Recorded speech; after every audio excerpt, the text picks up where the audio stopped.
maksudnya ya. Kita sambung pelajaran kita. Okey. Mari kita terjemahkan wa mana apa? Dan la demi qad. Biasa ada dua taukid, takkan kita nak sebut sesungguhnya ya. Biasa demi sesungguhnya. Ya.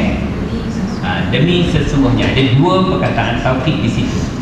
Dalam ya bahasa Arab, bila perkataan tu digunakan haraf taukid bermakna ya. Bermakna apa?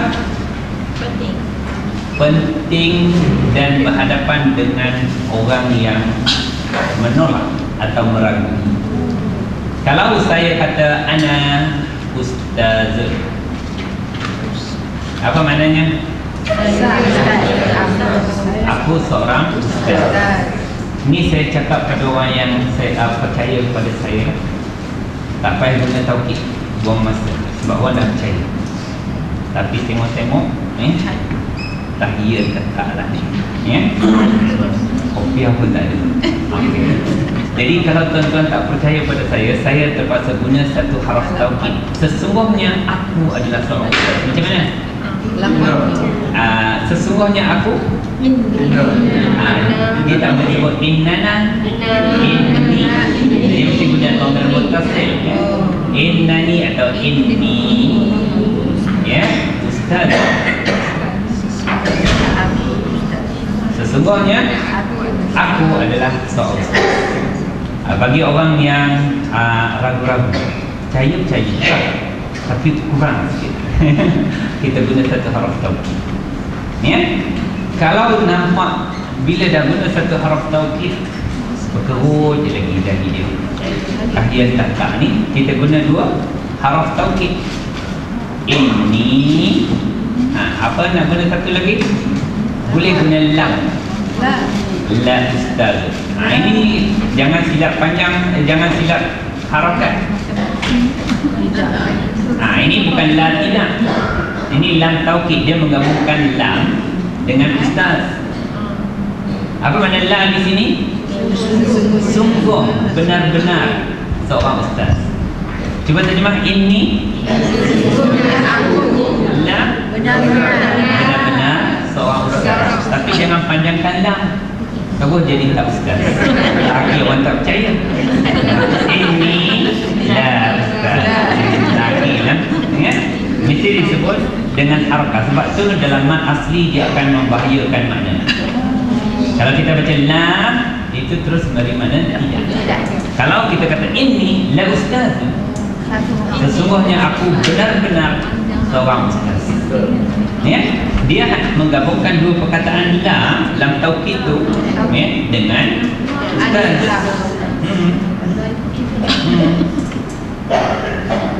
Sangat bahaya ya.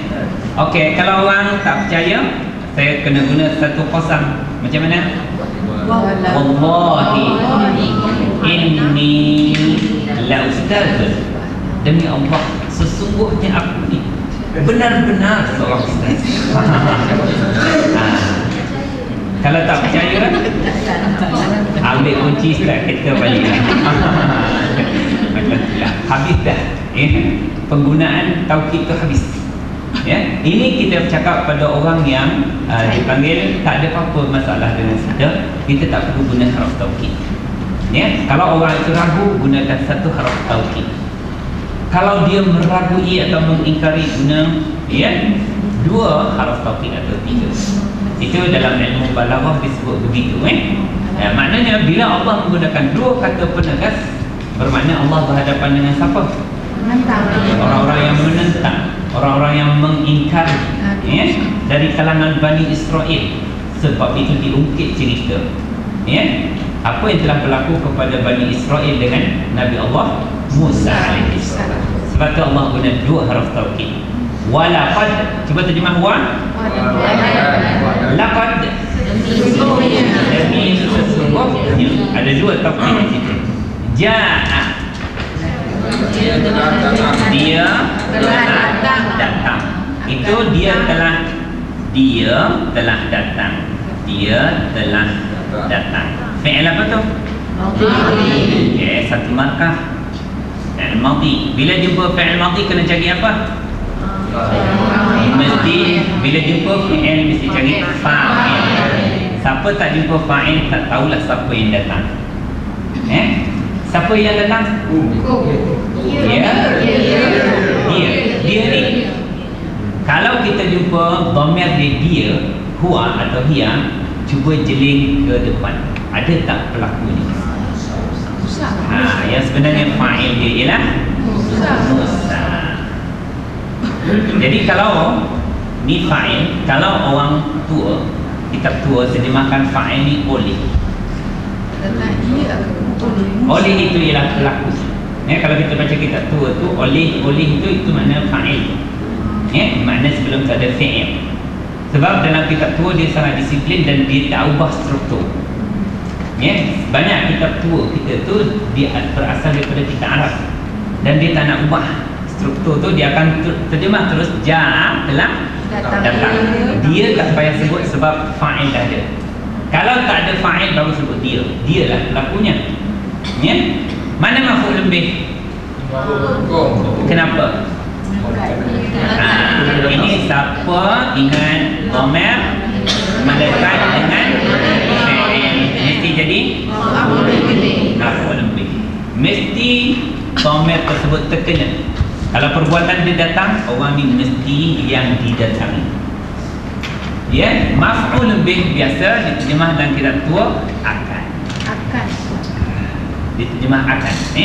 Kalau terjemahan tua dia akan terjemah ja'a, telah datang. Dia tak boleh sebut dah sebab fa'il dia ada. Telah datang akan kum kamu semua. Telah datang akan kamu semua. Oleh Nabi Allah Musa AS. Sebab tu cara terjemahan tua tu dia tak ubah struktur tu. Tapi kita bahasa moden ni kita akan sebut fa'il. Kita akan sebut Nabi Allah Musa AS telah datang kepada kamu. Terjemahan maf'ul bih dia kepada pula. Itu terjemahan kita lah. Ikutlah tuan-tuan suka yang muda ke suka yang tua. Asalkan faham bahawa fa'il dia ialah Musa, maf'ul bih dia ialah kum. Okey, kita terjemah muda. Okey. Walaqad laqad demi sesungguhnya Musa ja'a kepada kamu. Nabi Allah Musa telah datang kepada kamu. Kamu tu siapa? Bani Israel. Sebab ini Nabi Allah Musa diutus kepada Bani Israel al-bayyinat. Keterangan tu apa? Apa bukti itu? Ayat-ayat Allah. Ayat-ayat Allah tu apa? Okey, kalau kita jumpa perkataan al-ayat, ayat dalam Al-Quran dia banyak maksud. Ada maknanya ayat yang dibaca. Itu ayat Quran lah. Ayat Al-Quran. Ada maknanya mukjizat. Mukjizat. Ada maknanya iaitu ayat kauniyah dipanggil, iaitu tanda-tanda kebesaran Allah yang dikeliling kita. Api, angin, air, oksigen, mana langit, bumi, bintang, bulan, semua tu dipanggil juga tanda-tanda kebesaran Allah. Dia sebut ayat juga. Tanda-tanda kebesaran Allah. Tengok mana yang sesuai, ini ayat Quran ke, mukjizat ke, ataupun tanda-tanda kebesaran Allah. Di sini telah datang kepada kamu oleh Nabi Allah Musa dengan keterangan. Kalau kita kata di sini, kalau kita akhirnya kita tidak boleh bergantung kepada harfiah. Kalau kita bergantung pada harfiah, maknanya kita akan kata bayyinat itu keterangan apa tu? Kalau dalam tafsir dia akan bagi tahu, tuan-tuan boleh buka tafsir masing-masing. Kalau ada nanti kita tengok. Kalau tafsir saya itu mukjizat. Ka farqil bahri wa tazlilil ghamam. Seperti mana Nabi Allah Musa membelah laut, awan melindungi beliau, keluar cahaya putih daripada tangannya. Ini semua ada 9 mukjizat yang atau tanda-tanda bahawa dia adalah Nabi yang diberikan oleh Allah kepada Nabi Allah Musa. Itu makna bayinat. Maknanya harfiah ini bagus kerana kita telah mengetahui makna perkataan. Tetapi kita wajib merujuk kepada tafsir supaya kita faham apa dimaksudkan di situ. Macam disebut al-ayah. Apa maknanya? Tidak semestinya ayat Quran. Mungkin tentang mukjizat, mungkin tentang tanda-tanda kebesaran Allah. Kalau disebut kitab, apa makna kitab? Tidak semestinya. Kalau kitab itu diturunkan kepada Nabi Musa, kalau berkenaan dengan Nabi Isa, Injil kan? Kalau zalikal kitab la raiba fi, itu Al-Quran. Tapi kalau dia kata fi kitabin maknun, fi kitabin maknun, kitab juga kitab yang tersimpan. Apa tu? Itu kitab Lauh Mahfuz. Faman utiya kitabahu biyamini, siapa yang diberikan kitabnya dengan tangan kanan, itu apa tu? Kitab amalan hari akhirat nanti. Jadi kita tidak boleh pukul rata semua kitab tu kitab Quran. Di dalam Al-Quran semua menggunakan perkataan kitab. Tapi dalam kisah Hudhud, kita Nabi Allah Sulaiman dengan Puteri Balqis, akhirnya Puteri Balqis kata inni ulkiya ilayya kitabun karim, dicampakkan kepada aku kitabun karim, itu surat yang mulia, iaitu dakwah Nabi Allah Ibrahim kepada Puteri Balqis, Nabi Allah Sulaiman kepada Puteri Balqis. Kitab pun juga disebut, tetapi kitab disebut tersebut bermakna surat. Jadi itu yang menunjukkan bahawa kita tidak boleh berhenti pada harfiah. Sebab tu kadang-kadang orang kata ni sesat pelajaran. Kalau kita betul boleh sesat juga, boleh sesat sekiranya kita tak tahu apakah penafsiran. Sebab para ulama tafsir lebih arif, sebab dia tahu ilmu balaghah, dia tahu ilmu nahwu, dia tahu saraf, dia tahu semua asal usul bahasa Arab, dia tahu sebab apa diturunkan ayat ni, dia tahu mana nasikh dan mansukh, mana-mana semua. Selok-belok Al-Quran tu dia faham, maka kita merujuk kepada orang yang faham. Jadi yang tuan-tuan ada buku tafsir macam Pimpinan Ar-Rahman pun memadai.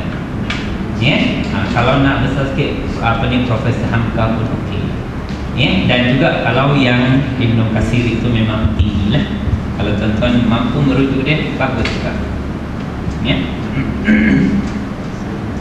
Okey, bayinat di sini ialah mukjizat. Keterangan itu bukti bahawa dia adalah Nabi. Ini peristiwa ini berlaku setelah Allah menyelamatkan Bani Israel daripada Fir'aun. Nabi Allah Musa dah belah dah laut, nampak dia orang. Ini cerita ni asalnya orang beriman yang selamat dengan Nabi Musa. Tapi bila dah selamat tu, ini kisah dia. Kemudian mana kemudian itu haraf ataf berlaku selepas tu. Ittakhaztum antum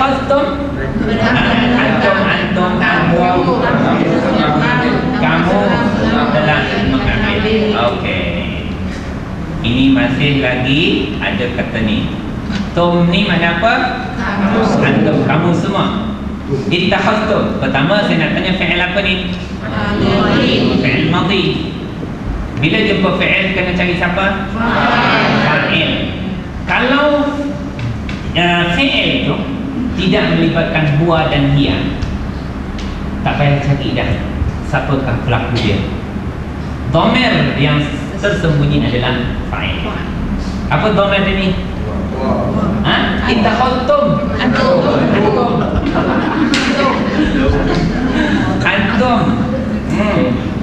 Kan kita kata kamu telah mengambil, kamu telah menjadikan. Janganlah tuduh orang lain, tak, kamu kan?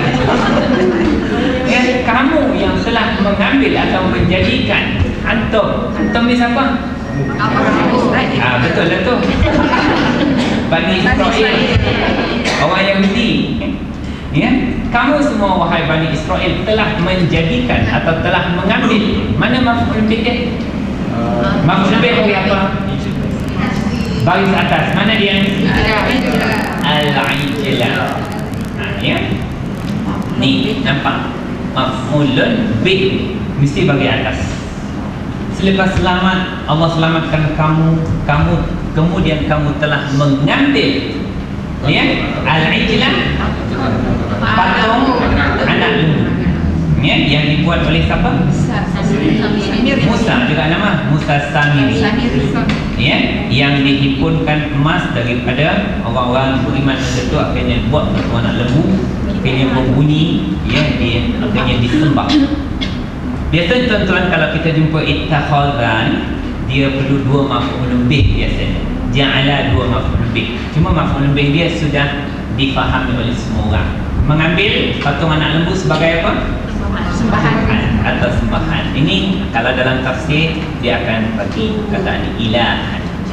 Inilah maf'ul bih yang kedua. Tapi dia tidak disebut dalam Quran. Kamu, iaitu Bani Israel, telah mengambil akan patung anak lembu itu yang kita dah tahu ceritanya tu ilahan sebagai sembahan. Itu maksud summattakhadtumul ijla. Ya, sebab ayat Al-Quran ni ayat yang sangat padat, sastra klasik, dan dia tak akan buat ayat semua dubun macam tu. Itu jadi ayat biasa, bukan ayat sastra. Jadi maknanya mana-mana banyak juga yang tidak disebut oleh Allah dalam Quran itu tetapi difahami. Ini dia. Mengambil patung anak lembu itu sebagai sembahan. Okey, min dari ba'dihi, sesudahnya, daripada sesudahnya. Okey, ba'di isim ke fi'il? Isim. Kenapa dia baris bawah? Lepas haraf jar. Kenapa dia tak ada alif lam dan tanwin? Sebab dia mudhaf. Isim zaraf dia biasa akan jadi mudhaf. Setidaknya selepas dia ada perkataan yang disandarkan. Apa je? Kecuali dia dah stop macam tu. Itu tak ada. Amma ba'du ya ibadallah. Kat mana kita dengar orang lagi? Masih belum tidur lah mana tu. Ada tu alhamdulillah, terus tak dengar dah lepas tu. Kalau amma ba'du tu dia tak ada. Dia akan jadi mabni, isim zaraf tu mabni. Dia tak boleh sebab dah full stop. Tetapi kalau di tengah-tengah ayat dia mesti bersandar. Misal kata min ba'dihi. Okey, dia mesti akan jadi mudhaf. Sebab dia menepati syarat mudhaf. Mudhaf adalah isim yang tidak ada alif lam, tak ada tanwin. Ya? Maka ini menepati ciri mudhafun ilaih. Kenapa? Dhamir muttasil dengan isim ni. Isim apa ni? Zaraf. Betul. Dia mesti jadi mudhafun ilaih. Ya? Mudhaf ilaih mana-mana dhamir yang kita jumpa muttasil dengan isim. M ni melekat, muttasil sama makna dia. Melekat ya dengan isim mesti dia akan jadi mudhaf ilaih. Min ba'dihi makna apa? Sesudahnya. Itu sesudah apa tu? Nya tu apa? Selamatkan. Ya. Itu kena merujuk kepada tafsir. Hi tu, nya tu merujuk kepada apa? Kalau dalam tafsir saya dia kata min ba'di maji'i Musa bil bayyinat. Apa makna maji'i? Kedatangan. Selepas kembalinya Musa dengan segala mukjizat tadi. Dia orang dah tengok dah segala mukjizat Nabi Musa, dah tongkat dia jadi ular, dah boleh belah laut. Kemudian kamu ni buat benda ni setelah Musa kembali atau datang dengan semua mukjizat tersebut. Makna dia kufur tu memang apa? Dengan pilihan dia orang sendiri, Bani Israel. Memang kedegilan mereka sendiri setelah jelas. Dia orang sendiri yang selamat. Dia orang tengok semua. Tapi dia orang ini hukum apa ni? mengambil patung anak lembu sebagai syirik. Sebab itulah dia katakan, ya, semua maknanya kemudian ittakhadtum, kamu semua telah mengambil. Kamu tadi siapa? Bani Israil. Al-ijla, patung anak lembu, ilahan sebagai sembahan. itu tak nampak min ba'dihi, selepasnya, iaitu selepas kedatangan Musa dengan segala bukti dan keterangan, wa ya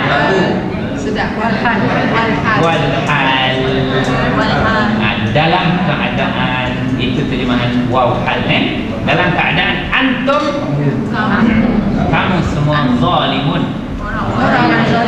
orang-orang yang zalim. Zalim itu apa maknanya? Tidak meletakkan. Apakah zalim seperti mana kita faham biasa? Ini pun merujuk kepada tafsir. Kita tengok maksud zalim itu, kita pun dah tahu dia orang menyembah apa?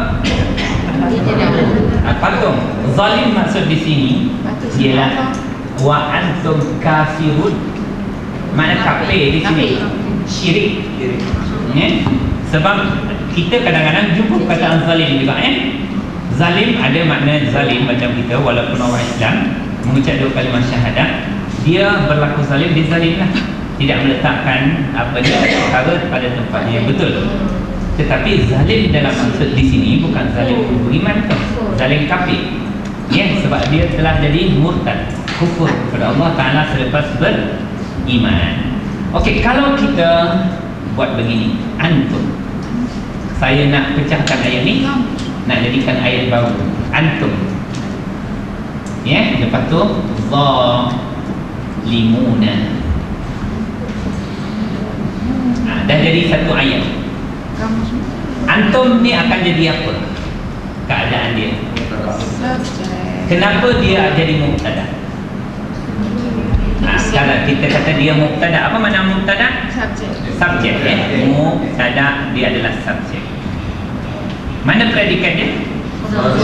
Zalimun, dan tak ada benda lain. Ini dia punya predikat dia sebab apa dalam bahasa Arab? Khabar. Ini adalah mubtada dan khabar. Kenapa kita kata dia mubtada? Sebab isim. Isim yang apa? Isim bila memulakan ayat dia mesti jadi mubtada. Ya? Isim bila memulakan ayat, khususnya isim ma'rifah yang dikenali. Kamu dikenali tak ni? Kenal. Siapa kamu ni? Bani Israil. Maknanya itu isim ma'rifah dia panggil. Ya, dhamir adalah ma'rifah. Kalau saya tunjuk perempuan ini, hadhihi, dikenali tak? Kenal. Sebab apa? Saya dah tunjuk. Makna dia dipanggil ma'rifah. Semua, ya, kebanyakan di sini kalau isim mausul, isim dhamir, isim isyarah, semua adalah ma'rifah, dikenali, ya. Bila dia memulakan ayat, dia mesti jadi mubtada, subjek. Dia boleh tukar, asalnya kalau nak nampak, ia bisa kata Aliyun. Kenal Ali? Itu Ali yang dikenali itu adalah seorang yang zalim. Saya kata zalimun. Aja, ini dipanggil mubtada. Apa tanda mubtada? Baris depan. Ya. Okey. Khabar asalnya baris depan. Tapi kalau saya tak nak guna Ali, saya guna ganti nama diri dia. Apa dia? Huwa zalimun. Huwa zalimun. Apa makna huwa zalimun? Dia adalah seorang yang zalim. Dia tetap jadi mubtada. Sebab dia adalah isim yang memulakan ayat. Ni? Ini akan jadi khabar. Cuba terjemahkan Aliyun zalimun. Ali adalah, biasanya terjemahan daripada khabar, Ali adalah seorang yang zalim. Huwa zalimun. Dia adalah seorang yang zalim. Antum zalimuna. Kamu semua adalah orang-orang yang zalim.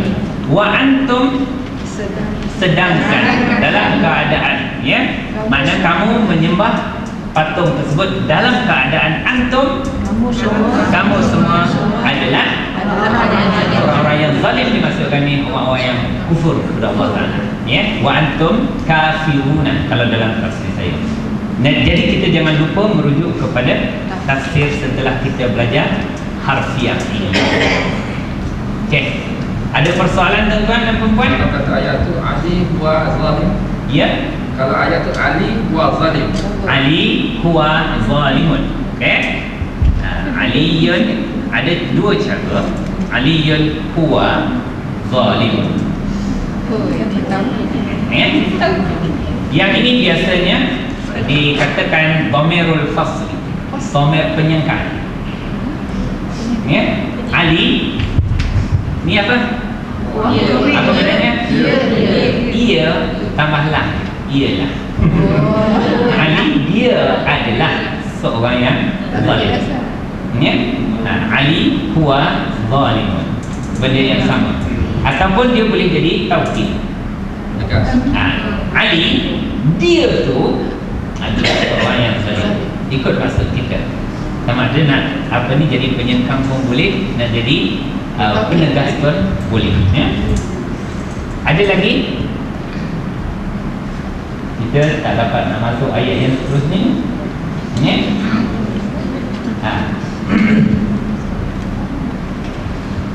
Jadi wa antum zalimun. Ya. Walhaja ataupun Wa antum zalimun wal hal, kamu orang yang tadi boleh. kamu adalah orang-orang yang zalim. Boleh. Ataupun boleh masuk apa lagi? Waw di situ. Waw itu memang dipanggil waw hal. Wal hal kita akan terjemahkan macam mana nak terjemah wal hal? Ya, wawul hal. Waw wul hal. Okey, ini yang orang sebut wal hal. Cara terjemahan dia wal hal pertama, cara malas. Kedua, pada hal. Ketiga, sedangkan. Tengok mana yang sesuai. Keempat, dalam keadaan.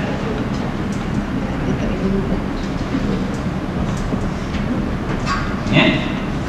Dia tak ada dalam ni, Ustaz. Itu tidak. Yang ada hanya waw atau dengan waw istighnah. Payah banyak ada dalam tulisan kan nak fikir. Apa dia lagu sampai banyak kamu kita separuh fikir kan. Kita jangan dimanja kan.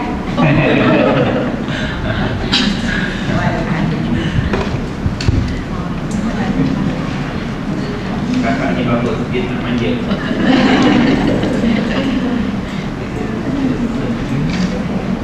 Anak murid kesayangan Ustaz tu.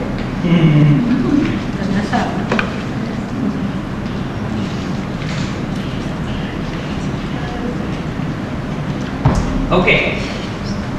Ada benda-benda yang keliru, silakan. Ustaz nak tanya yang bab ini tu kan dia ada hukum ikhlas kan. Dia apa kaitan dia dengan bahasa Arab? Apa ni? Mim ba'dihi itu hukum dia Ada ikhlas kan? iklam. Okey. Lepas tu ada tanda jelaskan sikit dengan bahasa Arab. mim, ya. Ya. Okey. Dia itu adalah cara, ya, Al-Quran ni dia kita terpaksa membaca dia mengikut piawaian bacaan Nabi sallallahu alaihi wasallam seperti mana yang diajar oleh malaikat Jibril. Itu memang disiplinnya. Sebab tu kita maknanya ini kena 4 atau 5 harakat. Memang kena, sebab itu yang diajarkan, Tetapi dalam bahasa komunikasi biasa tak. Dia akan aku cukup dah. Maksudnya dia tak mempengaruhi maksud lah. Dia tidak mempengaruhi maksud kecuali kalau ia ada beberapa keadaan macam ada, mempengaruhi maksud apa? Satu yang dimaksudkan dengan al-lahnul, apa lahnu? Kesalahan yang besar, yang dia akan mengubah makna. Ini salah dia besar, dia tak boleh jadi imam. Kalau dia salah ni, dia baca Quran, dia berdosa. Apa yang berkait dengan yang pertama, makhraj, cara menyebut. Saya kata kita baca Alhamdulillahi Rabbil Alamin. Kita baca Alhamdulillahi Rabbil Alamin. Perasan tak perbezaan dia? Alhamdulillah.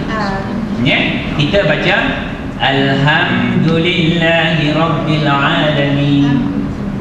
Apa beza? Ini kesalahan dia amat besar. Alhamdulillah maknanya pujian. Alhamdulillah maknanya padam, mati. Ya? Macam mampus dah maknanya. Ya, untuk Tuhan sekalian alam. Sebab itu diberapkan tentang makhraj. Kerana ha dengan ha akan mengubah. Ya? Itu. Juga yang kedua, dia jadi kesalahan besar ialah melibatkan baris. Ya? Saya kata baris. Ini dia panggil baris dah, sebut cakap Melayu lah. Baris. Siratal ladzina an'amta 'alaihim. Okey, apa makna an'amta? Fi'il madhi apa dhamir ni? Anta. Engkau telah beri nikmat. Kalau saya baca Siratal ladzina an'amtu 'alaihim ghairil maghdubi 'alaihim, sedap dia bunyinya kan? Tapi an'amtu, apa dhamir dia? Aku telah beri nikmat, aku jadi Tuhan. Nah, sebab itu kesalahan baris dalam bahasa Arab, kesalahan itu amat besar, tidak boleh dimaafkan. Aku bagi nikmat kepada kamu semua. Okey, yang ketiga juga, ya, makhraj, baris, dan juga kesalahan itu boleh berlaku besar dalam hukum mad asli. Kalau dalam mad jaiz tu, akum itu tidak mengubah. Tetapi kalau mad asli, ya, dia akan boleh mengubah. Ya, contoh dia macam mana tadi? Misal kata Innallaha laqawiyyun aziz. Innallah, apa maknanya? Sesungguhnya Allah laqawiyyun aziz. Ni apalah? Sungguh dia adalah maha kuat. Laqawiyyun aziz, lagi maha perkasa. Kalau saya panjangkan Innallaha laqawiyyun aziz, Allah tu kuat, tak syirik tu. Tapi dengan benar sedaplah jadi syirik. Ya? Jadi maknanya kesalahan dalam mad asli akan mengubah besar makna. Ya, macam kita dhalin, dia itu masalah panjang pendek itu tak masuk dalam jadi. Kalau kita baca dhalin, dua harakat pun maknanya yang sesat juga, tapi dia tetap berdosa. Sebab itu dipanggil lahnul khafi, maknanya tersembunyi. Maknanya kita tidak boleh silap juga, kerana kita mesti baca Quran dengan betul. Ya? Sebab itu bila disebut piawaian bacaan Nabi mesti betul makhraj. Ya? Mesti betul panjang pendek, mesti betul dengung, mesti betul panjang nipis tebal. Ya? Tapi janganlah tak datang pelabas Arab lah. Mana pergi belajar tajwid. Tuan-tuan teruslah belajar, belajar. Sebab nanti kita akan tengok hukum hakam tajwid itu dalam bahasa Arab. Nanti saya akan tunjukkan. Ya? Dia akan senang dipahami bila kita faham bahasa Arab. Ya? Lagi senang, insyaAllah. Okey, tuan-tuan, ada apa-apa perbincangan? Tak ada dah. Saya pernah balik juga. Subhanakallahumma wa bihamdika asyhadu an la ilaha illa anta astaghfiruka wa atubu ilaik.